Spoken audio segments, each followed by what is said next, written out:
இந்திய திருநாட்டின் தலைசிறந்த அரசியல் தலைவர்களில் ஒருவரும் மிகச்சிறந்த தேசபக்தரும் ஒழுக்க சீலருமான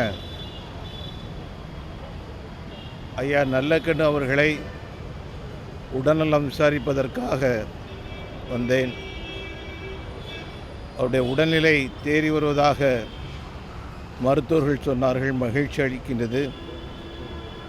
அவர் நீண்டு வாழ வேண்டும். வருகின்ற டிசம்பர் 26 அவர் 100வது வயதை எட்ட இருக்கின்றார்.